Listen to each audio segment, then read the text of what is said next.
Why, hello there, my preschool friends, and welcome back to Fun Time Learning with Miss Betty. That's me.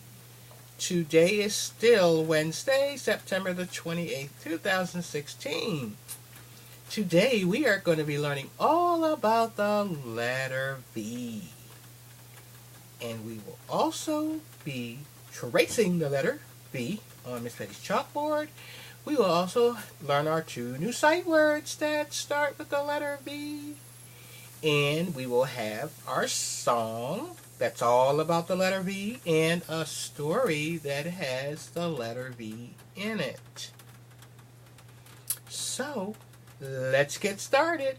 As I said, today is all about the letter V, and here it is. We have the big V and the little v. We also have something that starts with the letter V and an instrument that we play. The violin. Can you say that with me, preschool friends? Violin starts with the letter V. Very, very good. And also, our sight words. We have today vent and violin. Vent and violin start with the letter V. Can you say that with me? Vent and violin start with the letter V. Very good, preschool friends. We're moving right along. Awesome. All right, now we are going to trace the good old letter V. Okay, here we go. We have the big V.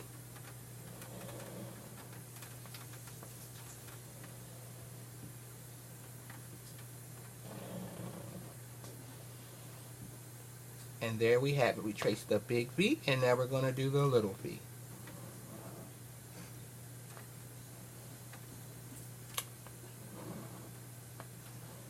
And there you have it. We've traced the big V and the little v.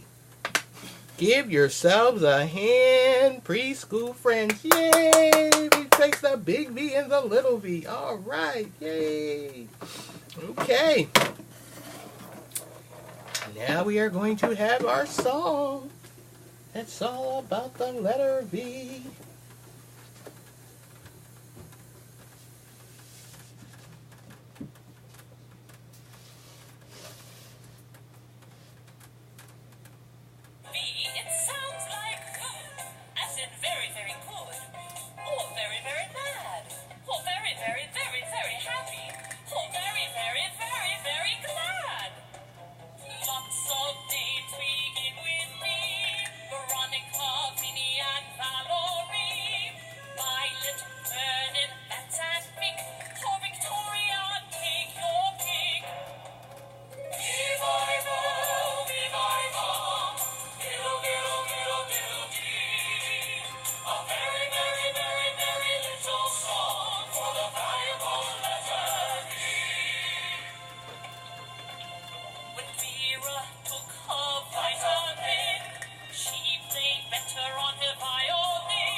cool song. And now we are going to have our story. It's called Voyage to the New World.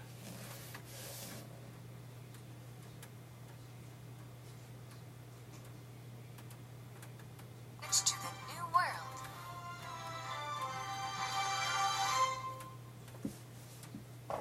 My name is Mary Chilton. I am one of the original pilgrims to set sail for the New World in a ship called the Mayflower. A pilgrim is a person who makes a journey for a religious reason. The story of the pilgrims begins in Holland. Even though I am English, I was born in Leyden, Holland in 1607. My family lived in Holland because we were not free to practice our religion in England. But Holland wasn't our home. It was a strange and foreign land. I lived there with my parents for 12 years. In 1619, we returned to England to prepare for a voyage to the New World. My parents and many other adults packed trunks and barrels with all the things we would need to begin life in the New World. They hired 2 ships, the Mayflower and the Speedwell, to take us to the New World. We were all very excited and a little scared. We left England on August 5th, 1620, but we had to return to England because the Speedwell was leaking. We tried to fix the ship, but it was too old and tired. We were forced to abandon it, leaving behind our cooking oil and some other valuables. We all piled into the Mayflower. We finally set sail for the New World on September 6, 1620. There were 130 people aboard the Mayflower. There were 102 pilgrims and about 28 crew members. 3 of the women were pregnant. It took us 66 days to reach the New World. Many of us became seasick when the Mayflower was tossed around by storms and strong waves. I spent many days being sick below deck because going above deck was dangerous. The wind, rain, and waves made the deck slippery, so it was easy to fall overboard. When it wasn't stormy and scary, the voyage was boring.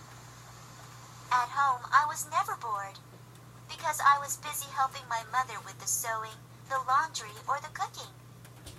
But on the Mayflower, there was very little women's work that needed to be done. I could have died, not from seasickness, but from boredom. Luckily, I had 2 friends, Constance Hopkins and Elizabeth Tilley. They made me laugh with their stories. Elizabeth was in love with John Howland, but he took no notice of her. It was both funny and sad, but never boring to watch her unrequited love. When we weren't listening to Elizabeth, we were often trying to avoid Francis Billington.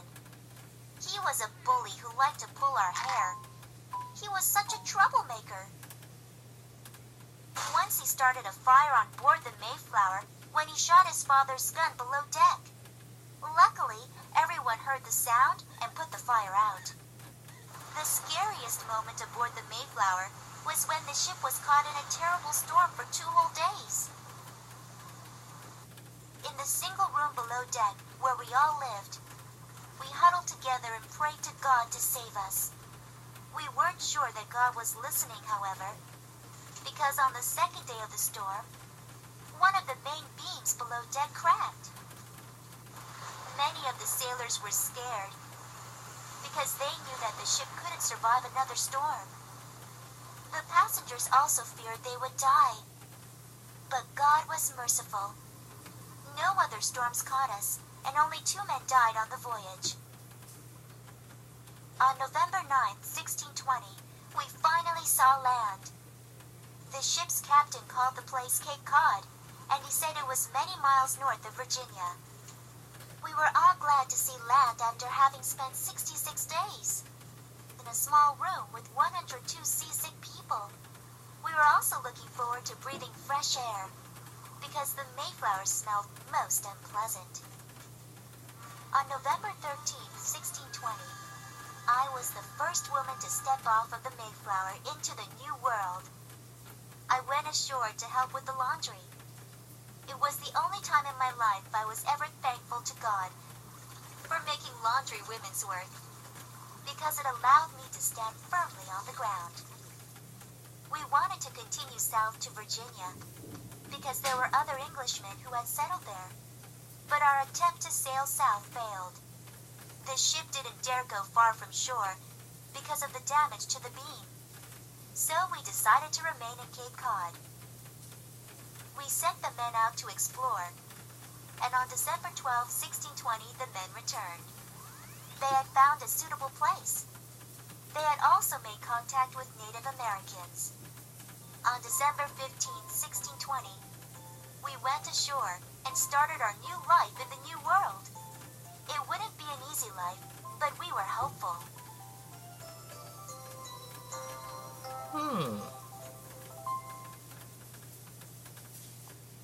Interesting story. We learned some things about the Pilgrims and not so great things.